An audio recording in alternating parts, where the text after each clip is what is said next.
Hey guys, okay, so I know it's late.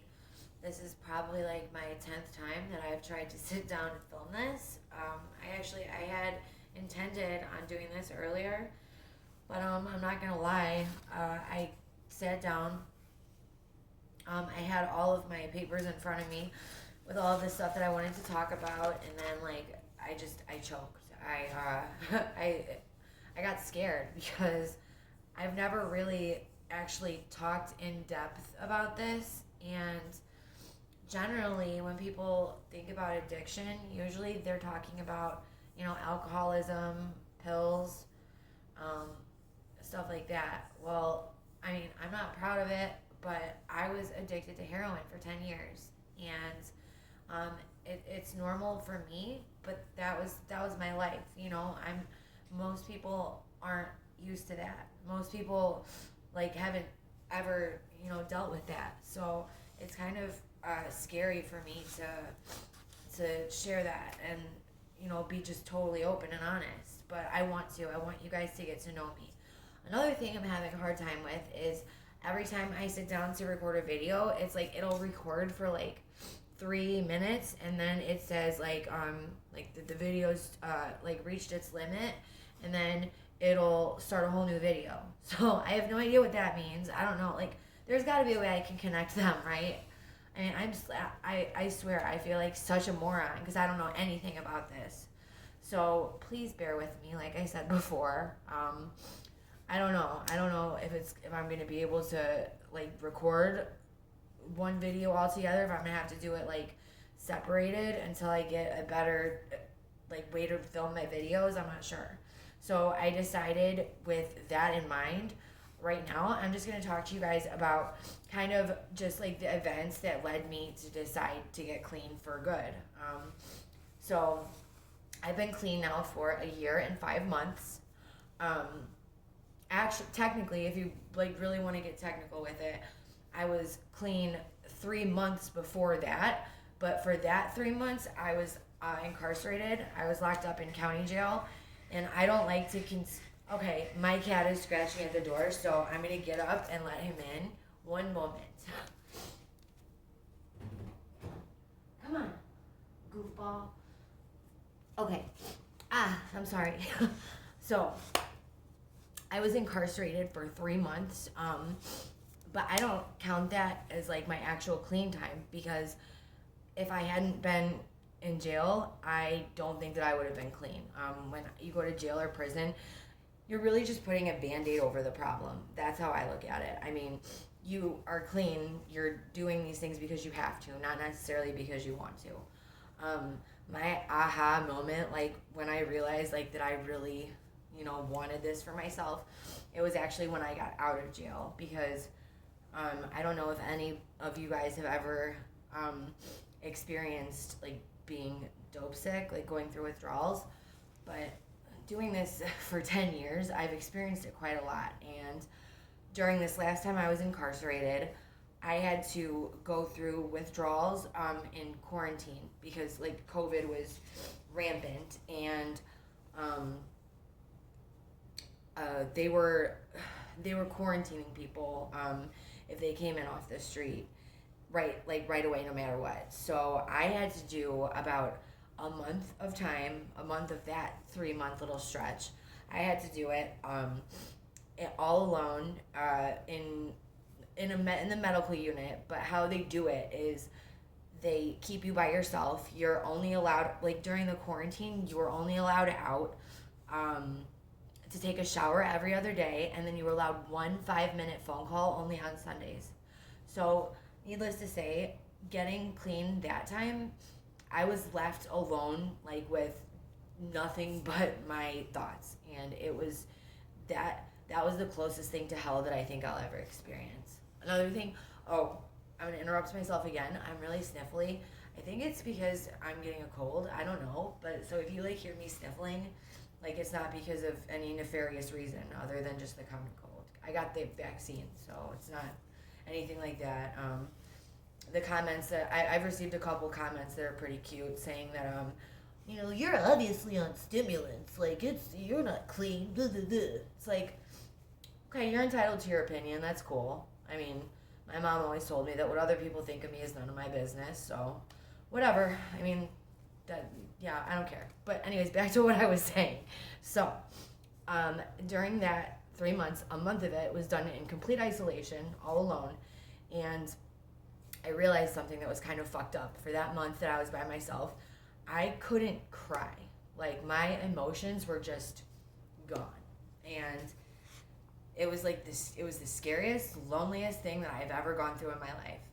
So after that month of being sequestered by myself, I finally got put into like the general population, and I was finally just starting to get myself back. Like my feelings were starting to come back. Like I could laugh again, and it was genuine. It wasn't because I had to be high. Everything was kind of starting to come back.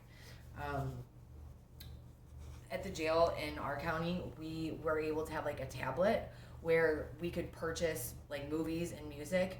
And one thing that I'll never forget, um, we would watch. I would like pay for a movie for me and like a couple girls that I was cool with to watch, and there would be like commercials in the movies. And one of the commercials it was for Pluto TV. There were all these fluffy little white kittens, and one of like these little kittens had like a little fake shark fin like taped on its back, like, and all these little kittens were on this fake beach scene, and I laughed so hard at that little kitten, like, and I'd seen the commercial at this point 20 times, like I'd see it about every day, and every time I would die laughing. Like everybody in there, like they would get angry with me because I would just laugh so genuinely. It was an amazing feeling to get that back. But anyway, so I did that 3 months, and what ended up happening was I got really, really lucky, and I got released actually due to COVID. They were looking at people's cases, and if you weren't a violent offender, they were like reviewing people and letting people out. So I looked at that like a blessing. So I got out, and you know, any other time that I had been locked up before that, I said, screw this, you know, I'm getting high as soon as I get out. Well, it wasn't like that this time. It hit me. I mean, I looked at myself and I was like, you know,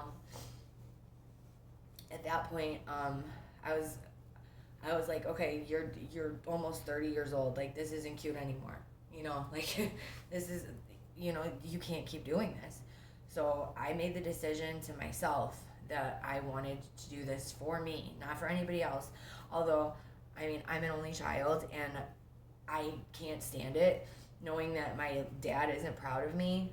That's just been like always my thing. So deep in the back of my head, that kept me going. Like I wanted my dad to be proud of me.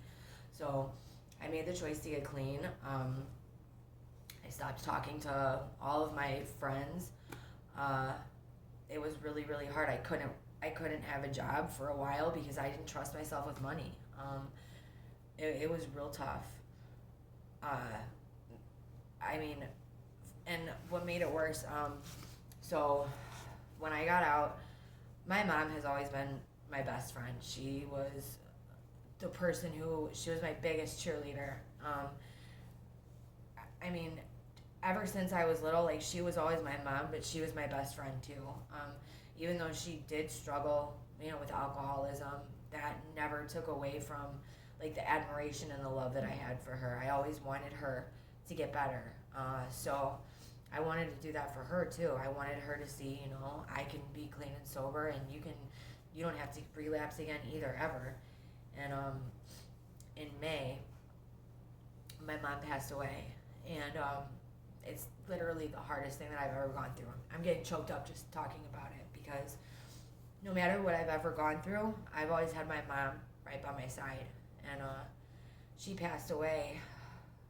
Actually, what happened was I had talked to her the night before, and I was on my way to pick her up to take her grocery shopping. And she was living with my grandmother and my uncle, who was an alcoholic, and as well. And him and my mom didn't get along. It was volatile in that house. It was volatile. And I went to pick her up, and I was banging on the door and nobody answered. So finally, I bang on my grandma's window. She comes to the door, and my mom slept in the living room, and she was like face down on her mattress, and I touched her and she was cold, and I tried to flip over and she was purple, like she was gone. It's the most horrifying thing that I've ever been through. So when that happened, I was, it destroyed me. It really destroyed me. And I had just talked to her 7 hours before that. And, you know, after they did an autopsy or whatever, they said that they had found fentanyl in her system. And I just, to this day, I don't know how that could be. I really don't. I don't know if she took some kind of pills from my uncle or what, but it didn't make any damn sense. There was no alcohol in her blood or anything. But that was what the autopsy said. And because there's like obviously like a history with alcohol abuse and stuff, I feel like they didn't look into it any further because they just looked at it like, oh, she overdosed, and that's it.